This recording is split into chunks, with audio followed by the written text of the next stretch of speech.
Pessoal, nós vamos falar sobre ponto de ignição e o seu avanço, né? O avanço de ignição. Para começarmos, nós precisamos entender o que é a ignição. Ignição, né, no motor 4 tempos, né, motor ciclo Otto ou 2 tempos, não importa, motor de ciclo Otto, nós precisamos da vela. Então aqui nós temos um conjunto de bobina com a vela dá a centelha inicial, aonde se começa a incendiar o combustível. Esse combustível lá dentro da câmara, quanto mais vaporizado, mais atomizado, mais rápido ele vai queimar. Por isso que a gente fala sempre usar bicos injetores que atomizem, que vaporizem bastante, mas isso aí é outro assunto. Vamos lá. Então a vela, a bobina gera faísca, manda pela vela, salta a centelha aqui entre o eletrodo principal e a massa da vela e começa a se incendiar, né? Ele começa devagarinho, faz a famosa frente de chama, tá? Então ela começa devagarinho e acelera a sua queima, perfeito? Aí entra a engenharia. A engenharia, de acordo com os estudos, eles dizem para nós o seguinte: para você poder obter a maior potência possível num carro, o total da explosão dessa massa de ar e combustível tem que estar ao redor dos 8 graus pós-PMS. Vamos lá, para quem não sabe o que é PMS, ponto morto superior. Temos o ponto morto superior, que é o ponto mais alto que o virabrequim empurra o pistão, e o ponto morto inferior. Então, ponto morto superior, ponto zero, lá o AT do motor, 8 graus pós-PMS, quer dizer, ele já começou a descer, ali deveria acontecer a maior explosão dessa massa de ar e combustível para que ele tivesse a maior força possível em cima do virabrequim. Por quê? Porque o virabrequim está empurrando, o pistão está reto, mas está empurrando o virabrequim aqui na diagonal, né? Então o que acontece? De acordo com os estudos, os 8 graus pós-PMS é onde deveria ter a maior explosão.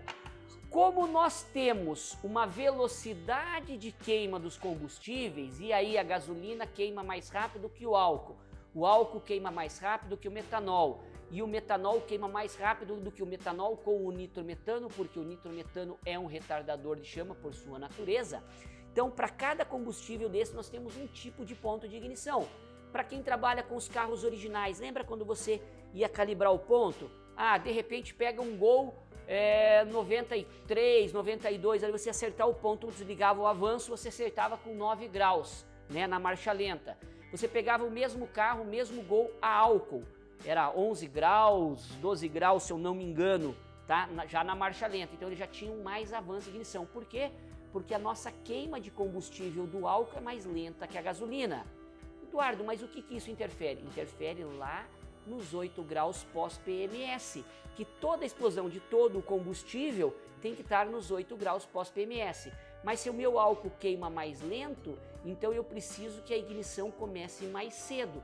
Em vez de ela começar lá 8, 9 graus antes do ponto morto superior, ela precisa começar 12, 13, 14, 15 e assim por diante. Eduardo, mas quando a gente está fazendo o mapa de ignição, eu não coloco lá, por exemplo, num carro de marcas 27 graus de avanço adiantado, significa o quê? 27 graus antes de chegar no ponto morto superior, eu tenho a faísca, né? 27 graus, mas você falou que a gente acerta na lenta ali com 8, 9. Por quê? Porque lá em alto RPM, 4.000, 5.000, 6.000, 7.000 RPMs, o meu pistão não está muito mais rápido, então eu tenho muito menos tempo para mim ter a minha queima, mas a velocidade da queima do combustível é a mesma. A velocidade não muda, concorda comigo? O que muda é que eu tenho menos tempo para alcançar aquela mesma queima. Então eu antecipo o meu ponto de ignição, quer dizer, em vez de ele começar a queimar nos 9, 10 graus inicial lá, ele está começando a queimar com 27 graus. Depende, vai trabalhar com GM 6 cilindros, 36, 40, 42 graus antes do ponto morto superior. Ele já começa a queimar para a gente poder ter lá no pós-PMS, nos 8 graus, a minha maior explosão. E aí tem um monte de coisas que influenciam aí, desenho de câmera. Para quem conhece os motores Hemi, né, que são os motores da Chrysler, lá da Dodge americana, os famosos Hemi, porque tem a sua câmara hemisférica, eles têm a sua maior perfeição ali de queima. Tem câmeras lá que você pode trabalhar com 5 graus de avanço, que é perfeita a sua queima, 10 graus. Quanto menos grau você precisar usar para ter a maior potência, melhor. Quer dizer, você não está freando o pistão na hora de subir.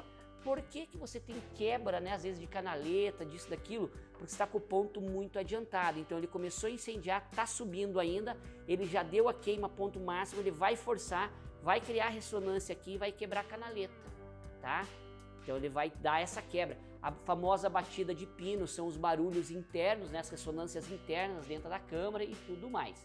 Então, pessoal, o que é ponto de ignição? É o momento em que começa a faísca lá na vela, perfeito? E por que a gente tem o avanço de ignição?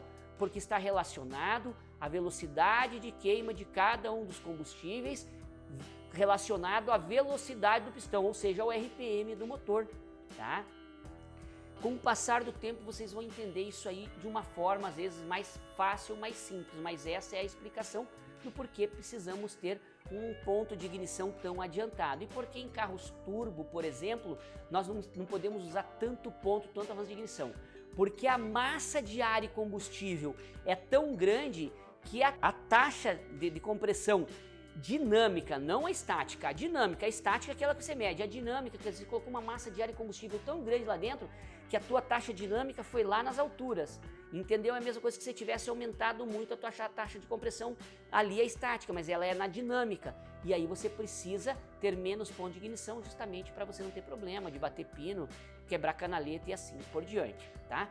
E se você gosta do assunto de ignição, injeção eletrônica programável, eu preciso te convidar para nossa série de 4 lives agora, nos dias 7, 8, 9 e 12 de fevereiro, 100% online, 100% gratuito, aonde eu vou te mostrar o passo a passo para você se tornar um verdadeiro mestre na arte de instalação, programação e acerto de qualquer injeção eletrônica programável em menos de 90 dias, mesmo que você não saiba nada sobre o assunto. Estou deixando aqui o link para você se inscrever, 100% online, 100% gratuito. É só clicar e seguir o passo a passo. Te aguardo no dia 7 às 8 horas da noite para nossa primeira noite de live. Sou Eduardo Dates e deixo para vocês aquele meu forte abraço.